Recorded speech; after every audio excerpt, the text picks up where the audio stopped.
term, creator There you enablement. go, creator enablement. Steal it. IP starting today. Trademark.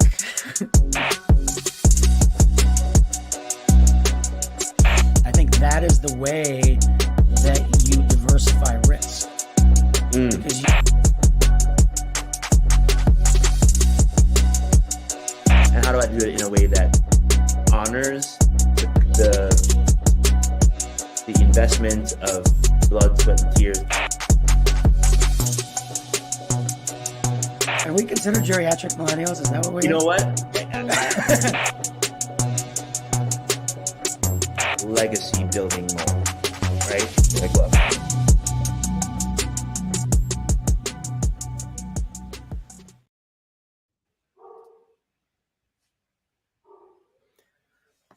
What's going on, everybody? Mike and Garrio here with Marketing Adjacent, and we're chatting AI today. Garrio, you want to kick us off here?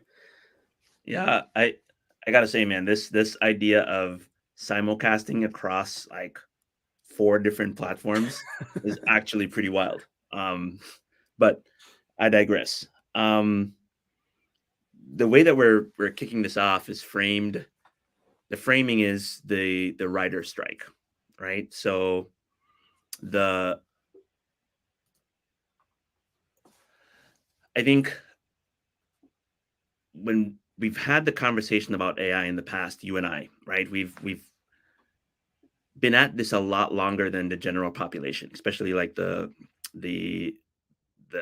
white collar workforce, if you will.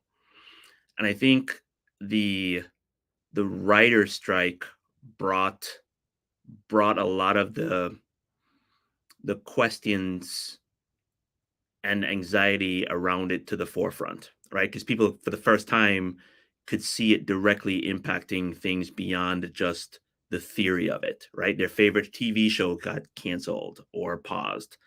I think writers are uniquely skilled, and rightfully so, of framing problems in interesting ways, right?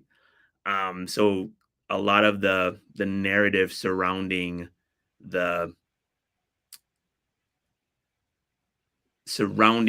AI's impact on humanity and our creative endeavors or white collar work in general was really well done during the strike.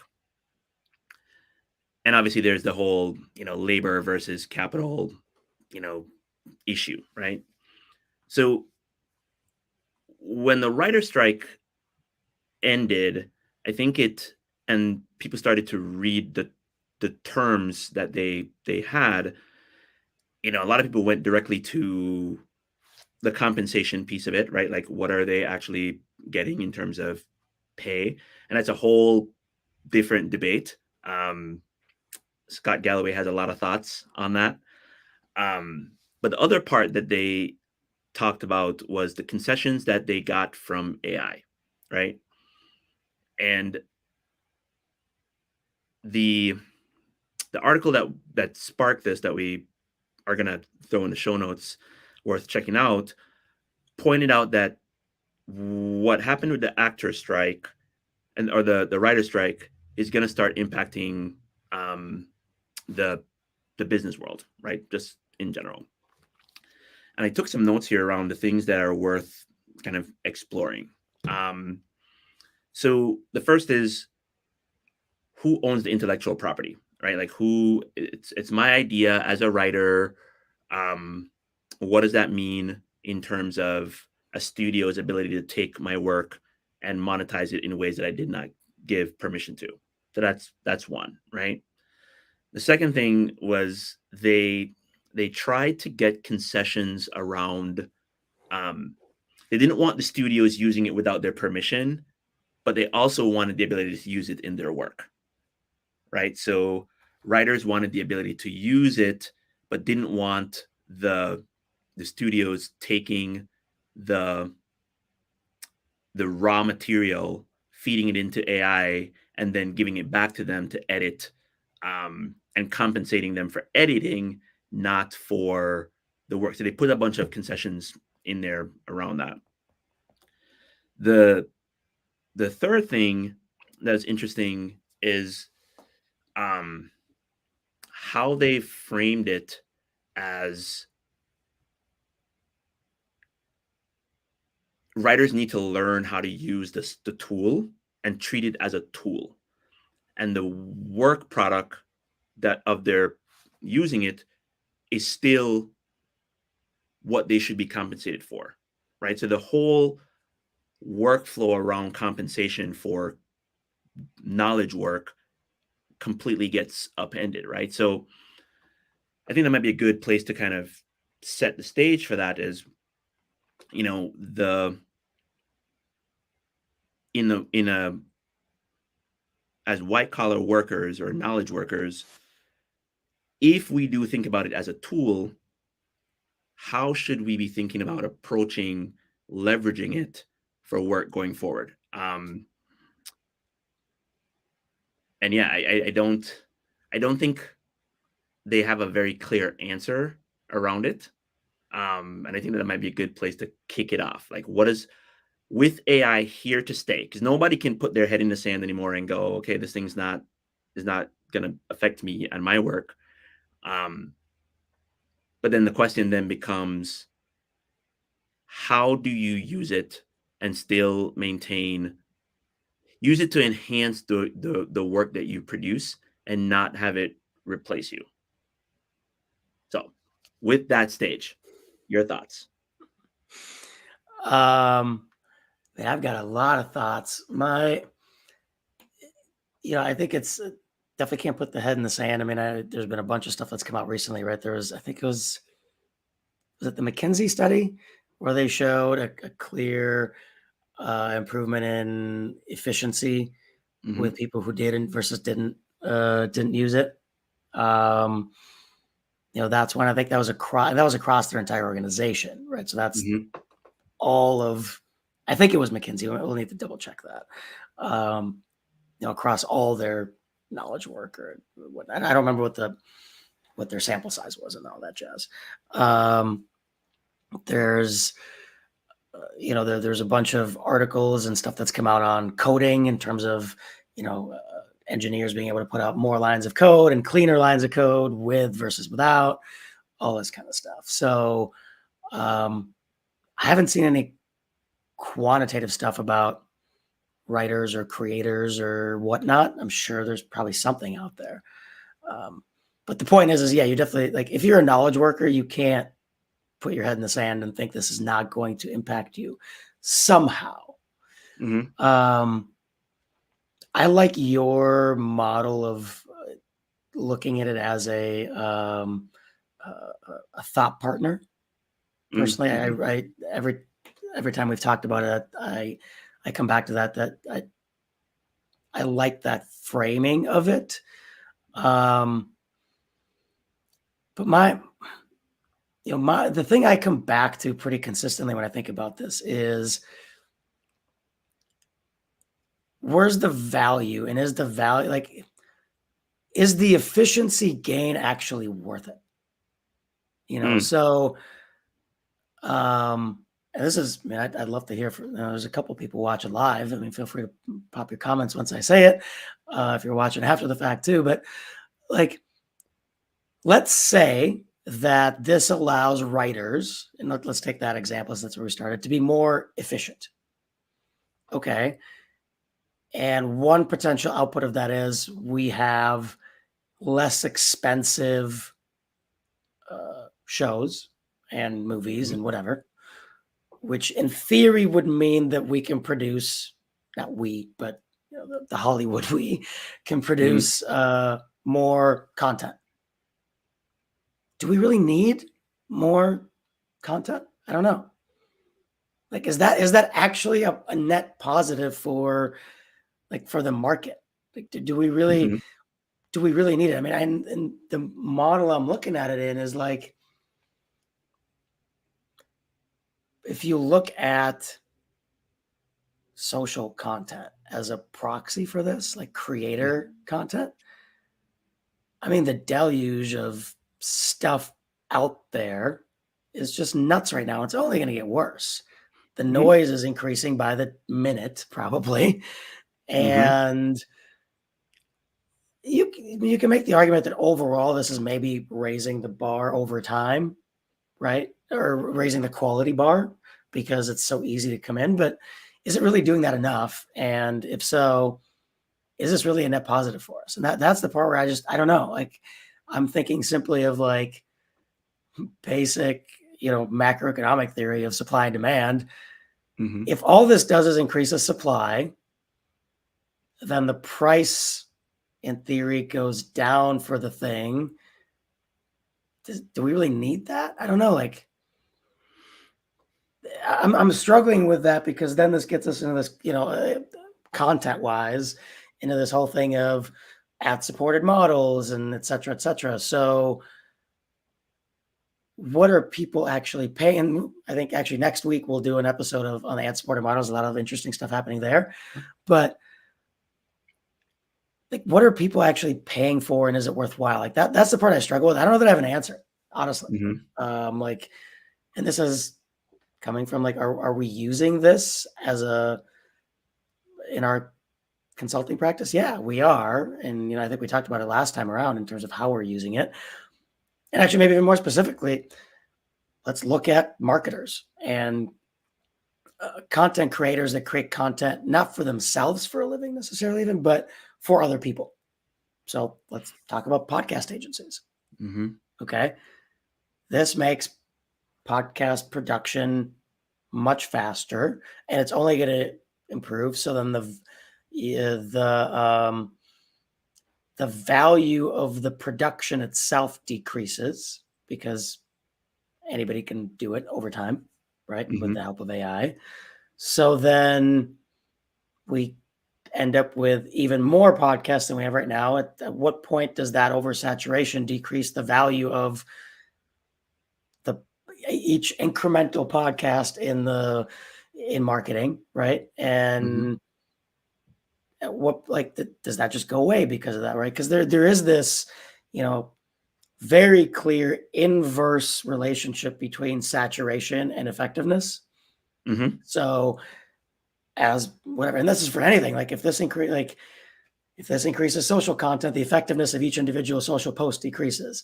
If this increases the volume of podcasts out there, the effectiveness of each podcast episode or podcast entity decreases.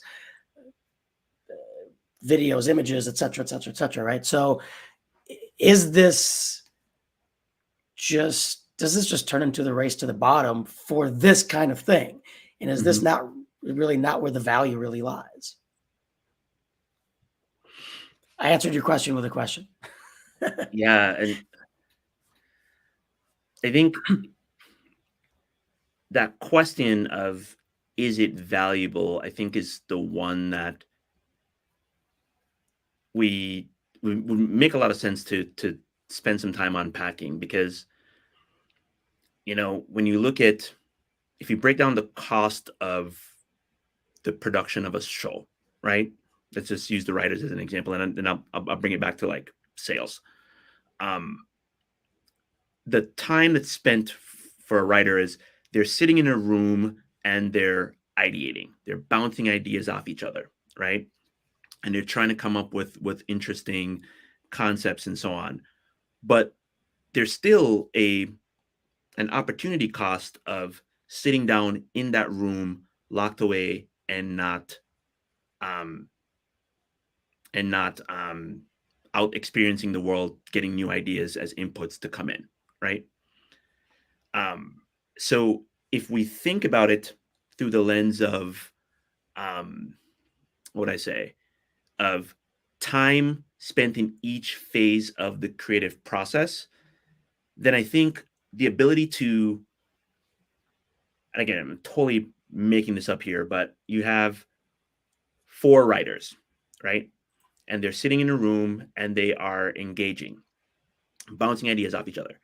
And if each of those writers could spend some time doing that work, that ideation, using a tool like AI that does not require them to, doesn't get tired, doesn't need a lunch break, doesn't, is available 24 hours a day, they can come to that writer's room way more prepared, which reduces that time. So more time can be spent creating content and coming up with ideas and outside in the world getting the inspiration that's needed to bring their best ideas to the writing room. You fast forward to switching gears to like sales. And this is something that I'm super excited about for young sales reps and founders that are selling, right? And just small business owners in general. The biggest part of the hardest part of sales is overcoming objections, right? And nurturing an opportunity through the close. And if more time can be spent because of AI, streamlining communication, streamlining the notes that you're putting, creating context for the emails that you've sent and gone back and forth on, and more time can be spent being human, and getting the information that you need to help someone overcome objections. Like my big thing right now that I think, I don't know how long it's going to be a value add, but before everybody starts doing it, is creating memos for your champion to bring to the leadership team. So the ask is not, hey, schedule a meeting with all your team members and me. It's, I've heard everything that you've told me. We've been able to spend time together because AI is helping me be more efficient with other parts of my day. So I'm spending more time with you as a human being. Now I'm able to take that information and give it to you in a way that all you have to do as my champion is put it on the agenda, right?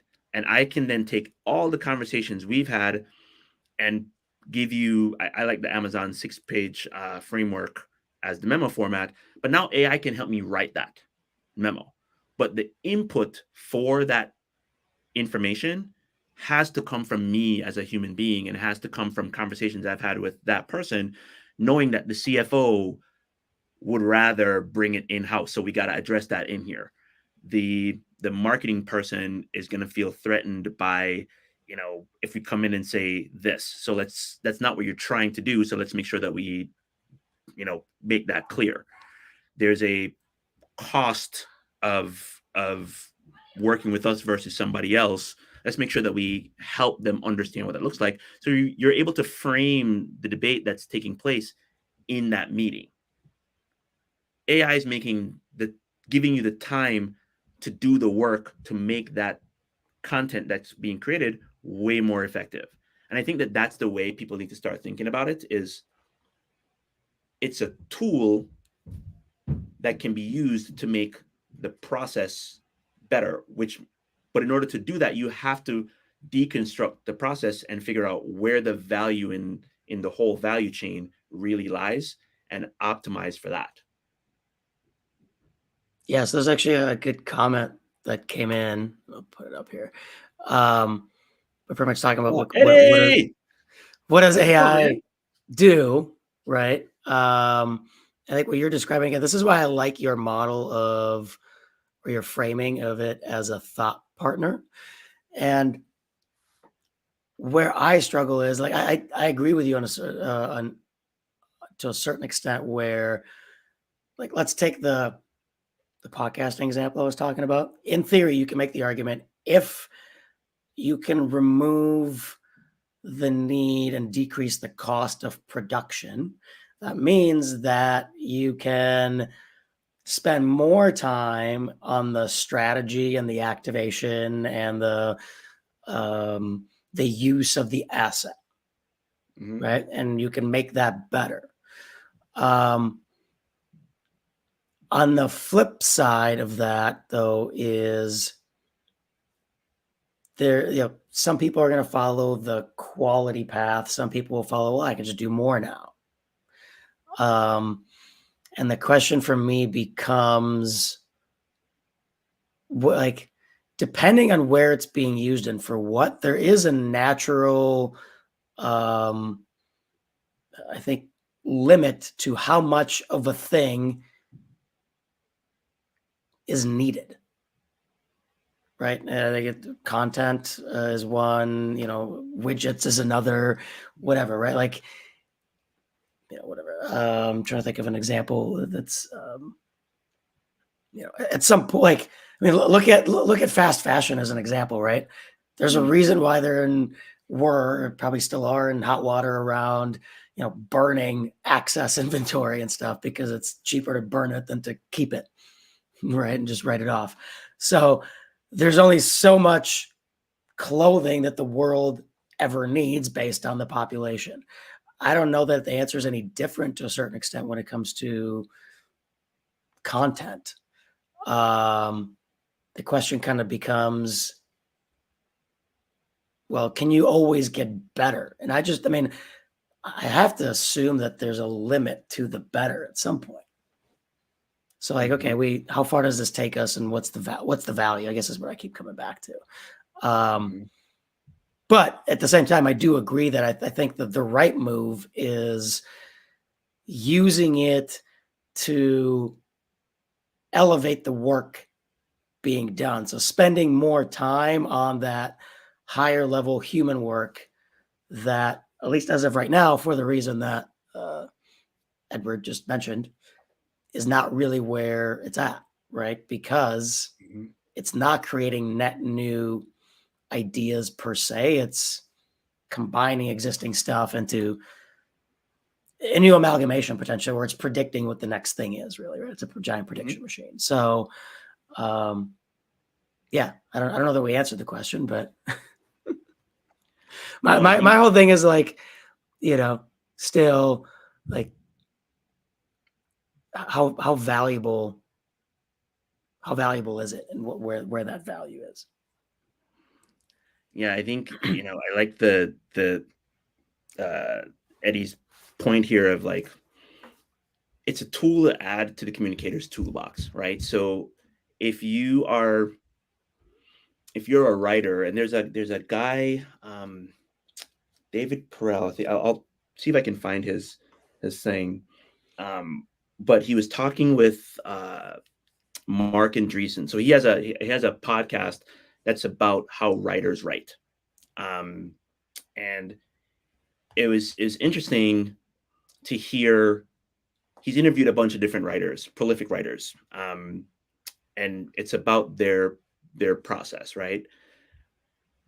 But they're all known for writing very different things, right? So Mark Andreessen, there's one guy that tweets every day, and it was like, how do you write your tweet threads, and how do you use AI to edit your content?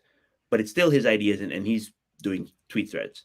Mark Andreessen, on the other hand, he spends a lot of time researching and outlining and writing his ideas down on paper, and then he uses AI to edit what is there, as a part of his editing process. So the volume in which he's producing doesn't change, but the time that he's spending thinking and talking with people and interviewing and like forming his thoughts around it completely got, like, the time he can spend doing that extended exponentially because he's using these tools.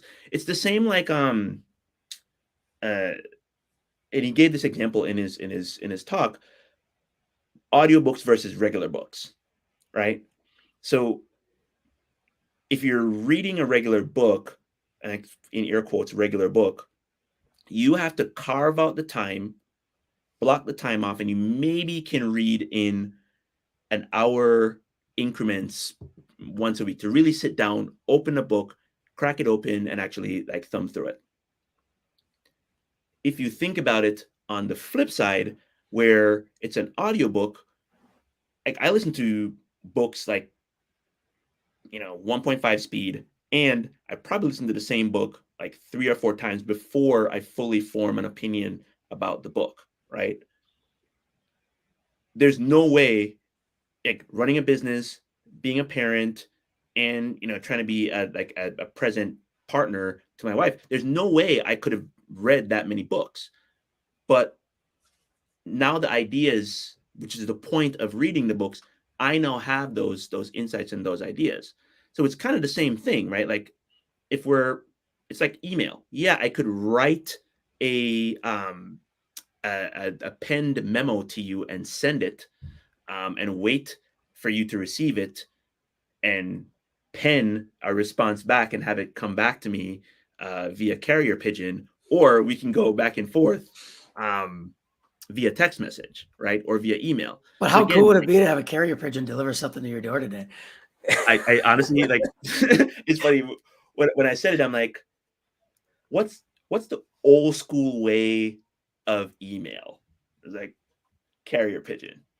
I mean, well, I mean, it depends on old school, right? Or snail mail, Right. right? But I mean, it is still nice to get a handwritten note every once in a while, though. It's true. So it stands out when you do it.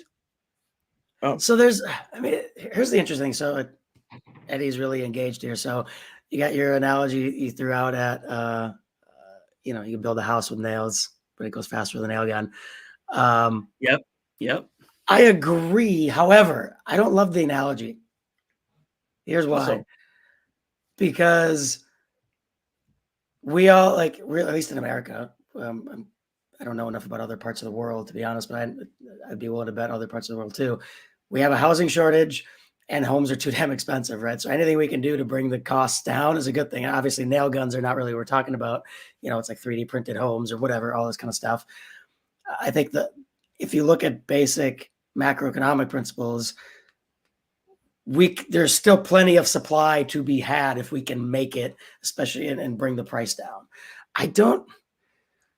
I struggle to see that on the content side of things. I mean, yeah, I guess you can make the argument, well, if we can make shows cheaper, then maybe Netflix doesn't need to raise their subscription pricing.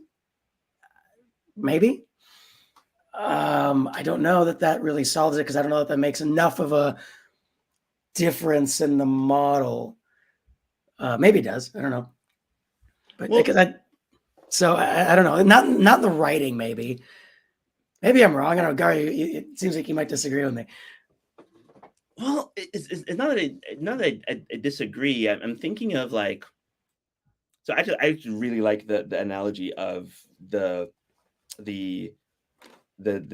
nail gun, and the reason why it's resonating with me from the content production and Netflix standpoint, the example that you gave is, before the last time there was a writer strike, if I remember correctly, there was like scripts that people would make about like big movies, right? And it was very, you had to check a lot of boxes before you would even risk like putting a movie out there, right? Like, director has to be on point. Like it was a huge risk for theaters, or because you had to market it, you had to put it out in theaters, and it had to hit a certain amount before it became like worthwhile. So there's a lot of ideas and shows that wouldn't make the light of day because it was too risky and it was an unknown. You fast forward to Netflix, and what's the show with that was the big blockbuster for Their first one, House of Cards. House of Cards, right? Like, that would have been shelved. That would never have made it to TV. But now there's more variety to choose from. Therefore, but again, that's a volume game. Like, there had to be more. The nail gun, there had to be more things produced for people to see what worked and what didn't work, and it becomes this flywheel effect. But I hear you. How much more do we need? Because even like the other example we could look at more modern times, right, is Amazon. I mean, Amazon's whole idea is the long tail. Like, hey, they're talking about books. Like, yeah, when you're in a bookstore and you have physical shelf space that limits you, you have to try to find the winners, because you can't take the risk of giving shelf space to something that's not going to sell. Digital shelf space, who cares? Like, yeah, well, even if I can get 10 people to buy this book, cool, whatever. I don't lose anything for it. I mean, it's not exactly like that, but sort of. But I mean, look at Amazon right now. I mean, there's so much crap there that now you've got a whole other problem of, knockoffs and all this other stuff they've created because of that model. I mean, how much more stuff does the world need? right? I think that's where I just keep coming to, Right. like, I feel like there's a natural ceiling for everything. And I'm not saying Yeah, we've hit it necessarily. I'm just questioning how far away from it are we with some of this stuff. yeah. I wonder if we're going to have to evolve as a society to catch up to the unforeseen consequences of this model, right? Like the even the whole point of the writer strike, to begin with, was the work that was being created was they expected to be compensated a certain amount, right? But there's so much content that was available that the cost should have, like, just natural selection should have gone down. So there was a disconnect between the writers and the what they expected, and the you know same thing happened with photographers, right? Like, hey, I'm going to license my work to you. Think about my wife's and I's wedding, right? We didn't own the rights to our photos. They picked the photos and they gave it to us in a nicely bound book. And I think it was like 2 years or something like that, some weird deal where we could then purchase the rights to our photos from them after the fact. That sounds absolutely crazy now, right? But I bet that same company, they don't do that anymore because the market has demanded something different. So I feel like the market, bringing it back to kind of all beyond Hollywood and how it's going to affect everything else, is we're going to have to figure out as society, like, where do we want to place value, and based on that value, how are we going to compensate the people that are creating that value. And I Yeah. think we're still in that debate phase right now of, like, what is AI? Is it a tool? Is it stealing my intellectual property? Is it a new way of communicating? Is it a assistant? The article that we were looking at, they called it a coworker. Like, what is it? And I don't think we've defined that as a society yet, but it's a question that everybody is asking now because it's now entered the public consciousness, which I actually think is a good thing. Net positive. I would agree. The one last interesting thing to note is, like, the precedent that this writer strike sets, right? So Mm-hmm. they have created a limit to how much this can impact, writer pay and things like that. Does this bleed over into our world of marketing? Like, do ghostwriters get to take advantage of this? Do marketers get to take advantage of it? Right? Mm-hmm. In terms of, well, you can't replace me with a AI social media writer or whatever. I don't know. Like, like, I'm curious to see. I don't think it's going to go that route because I don't know what. I'm not sure exactly whether that would hold up in, like, from a legal perspective, but I could see that being a question at least people are asking, Mm-hmm. because self-preservation is something we're all hardwired to do, Yeah. I don't know. I think the thing that is exciting about it for me is it allows people to advance much faster. So if I'm a junior employee fresh out of college and I can prompt an AI, I'm going to use OpenAI as an example because that's the popular one, but even Microsoft, with Copilot and all that, like, if I can go from a junior and start to produce the work product of a senior person because I have AI as my coach with company data, and I can essentially replicate one-on-ones and a year's worth of coffees with my CFO, teaching me how to think about revenue, like, instead of and this is me throwing in some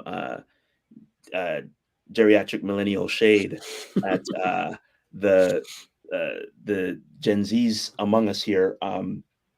Like, instead of playing Roblox, actually, that's not a good example.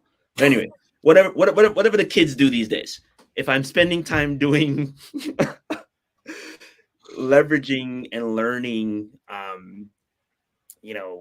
spending my downtime actually exploring new ideas and learning versus empty calorie consumption on the internet, how does that increase the velocity of my career trajectory, right?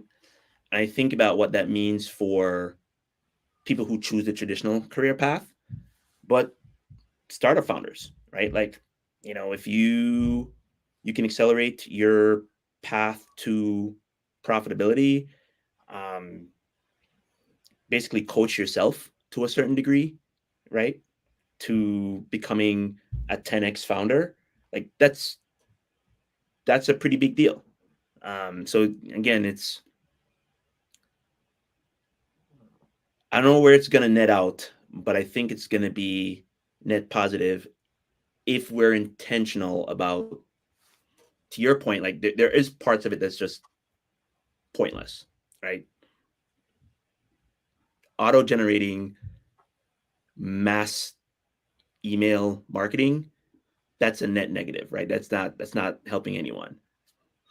Freeing yourself up to quickly communicate with intention, that's a net positive. And I think we're going to have to make that distinction as the professional world going forward. I think that is as good a place as any to stop. Positive outlook, everybody. Thank you all for joining. The few of you that joined us live, appreciate it. Leave us a review, leave a comment.